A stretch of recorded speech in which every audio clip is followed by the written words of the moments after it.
Hello students, up to 6 question we have done. 6 question तक अपन सबने कर ली। 5th क्वेश्चन तक sorry we have done it up to 5th question. Now we are going to start with the 6th question जो कि मेरी screen पर है, आप सब रीड कर सकते हो। क्या क्वेश्चन है कि plot a graph showing the variation of resistivity with conduct of a conductor with temperature। तो all of us know that कि जैसे ही मैं जो रेजिस्टिविटी का जो फॉर्मूला होता है वो होता है m upon N square tau. तो यहाँ पे टेम्परेचर का जो फैक्टर है वो कौन है? Relaxation time. आप देखिए बार बार टेम्परेचर के कॉन्सेप्ट पे इतने क्वेश्चन आ रहे हैं। तो वी नो दैट अगर आप टेम्परेचर को बढ़ाने जाएंगे तो आपका जो रिलैक्सेशन टाइम है that is going to decrease, और वो डिक्रीज होने से रो जो है वो बढ़ जाता है, रो इंक्रीज हो जाता है। तो और कंडक्टर और एलॉय में फर्क ही होता है कि कंडक्टर में थोड़ा ज्यादा स्पीड से बढ़ता है, एक्सपोनेंशियली बढ़ता है, और एलॉय में धीरे धीरे बढ़ता है। तो यहाँ पर कंडक्टर के लिए बोला गया है। तो कंडक्टर के लिए जो रेजिस्टिविटी का जो ग्राफ आएगा, this is for sure the temperature and this is your resistivity. मान लेते किसी टेम्परेचर पर रेजिस्टिविटी कुछ रही होगी और फिर ये इस तरह से एक्सपोनेंशियली बढ़ेगा। You will make this graph exponentially. ठीक है बेटा, तो ये इस रिलेशन से अपन इस ग्राफ को बना सकते हैं। बहुत आसान ग्राफ है, आप सब नोट कर सकते हो। Now we will move to next question, that is question number 7 and that is of 2014 का है। How does the random motion of free electrons in a conductor get affected when potential difference applied across its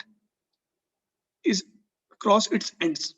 तो देखो random motion जो होता है free electrons का वो कैसे अफेक्ट होता है जब आप पोटेंशियल डिफरेंस को लगा देते हैं। मींस अगर मैं डिटेल में थोड़ा बहुत इसको समझें अपन, तो पोटेंशियल डिफरेंस को लगाने का मतलब क्या हुआ? What does that potential difference को लगाने का मतलब क्या है? कि जैसे ही आप पोटेंशियल डिफरेंस को लगाओगे, whenever you are going to apply, means अपन स्टेप्स में लिखते हैं, आप अप्लाई कर रहे हैं पोटेंशियल डिफरेंस। तो अगर आप अप्लाई कर रहे हैं potential difference, that means you are going to produce electric field inside the conductor. Conductor के अंदर क्या पैदा कर रहे हैं आप? इलेक्ट्रिक फील्ड पैदा कर रहे हैं।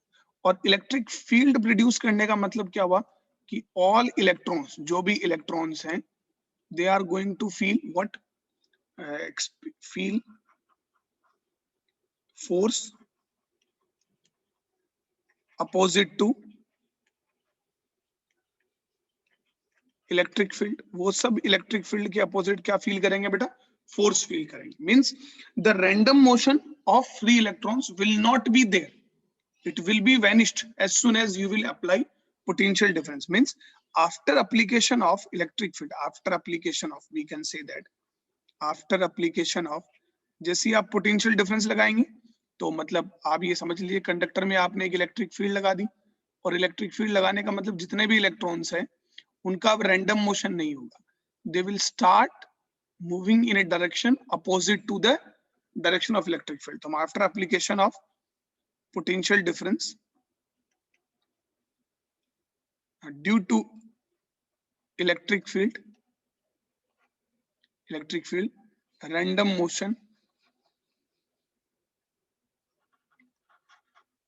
of electron will vanish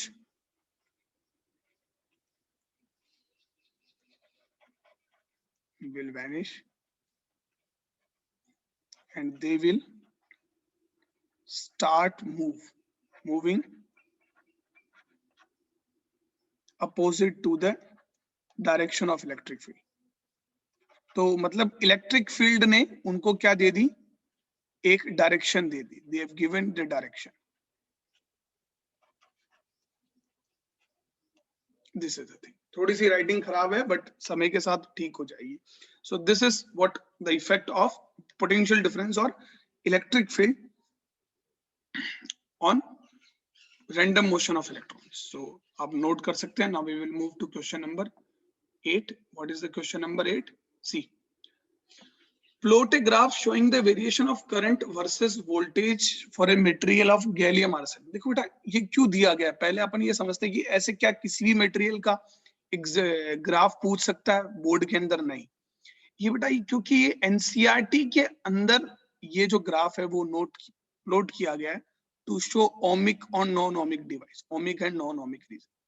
तो ये इसी का है, मतलब आपका गैलियम आर्सेनिक का ही दिया हुआ है, तो आपको वो अच्छे से याद करना। तो वो ग्राफ ऐसा कुछ करके है इस तरह, समझ, दिस इज द ग्राफ। ये ग्राफ, और इसका पहले क्वेश्चन भी आ चुका है अपने पास, है ना। एक ओमिक रीजन है, नॉन ओमिक रीजन है, आप देखो ये सारे रीजन, यहाँ पर नेगेटिव रेजिस्टेंस है, तो ये सब चीजें हैं। बट ग्राफ ये सब तो बताना है आपको, तो यही ग्राफ प्लॉट करना है इस तरह से। तो ये आपको ग्राफ जो है वो याद करना है, क्योंकि ये एनसीईआरटी में दिया हुआ है, इसलिए इट कैन बी आस्क्ड, ये आपसे पूछा जा सकता है। ठीक है बेटा, अब अगला क्वेश्चन क्या है, now let us see next question. This is question number 8. Now question number 9. Show the variation of copper as a function of temperature in graph. Again, अब देखो जो पिछला क्वेश्चन था वही है, आप देख सकते हैं सारे बच्चे ध्यान से, कि इसमें कॉपर की बात की गई है। It is talked about copper, और कॉपर क्या है, कंडक्टर है। तो कंडक्टर का अभी मैंने पहले ही समझाया था कि रेजिस्टिविटी के साथ जो वेरिएशन आएगा वो किस तरह से आएगा। अगर मैं यहाँ पर आपका रेजिस्टिविटी लिखता हूँ इस एक्सिस पर, और यहाँ पर टेम्परेचर, तो it will be something exponential type आएगा। तो बड़ा आसान है, उसी तरह का, बस ध्यान रखो कॉपर इज ए कंडक्टर। ठीक है बेटा, ये अपने को ध्यान रखना है। Now we will do next question, that is question number 10. Define the term drift velocity of charge carriers in a conductor and write its relationship with the current flowing through it. तो बड़ा आसान है, it is not so tough.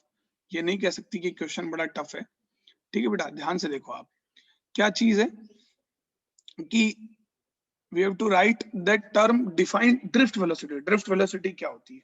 And I know that all of you have studied it in theory lecture. तो definition of drift velocity जो है वो आपको लिखनी है ना, definition of drift velocity. तो definition of drift velocity तो आप सब लोग लिख सकते हैं अपने थ्योरी लेक्चर से देखकर कि it is the average velocity with which all the electrons are drifted towards the positive end of the battery या positive end of the conductor, that you can write it here.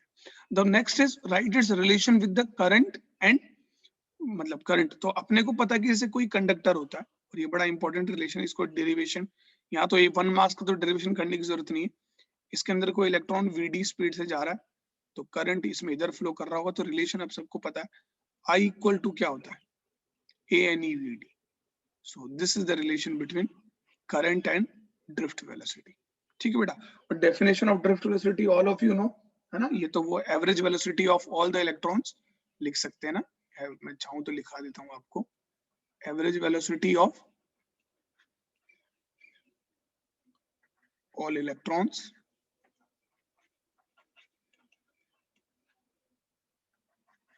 with which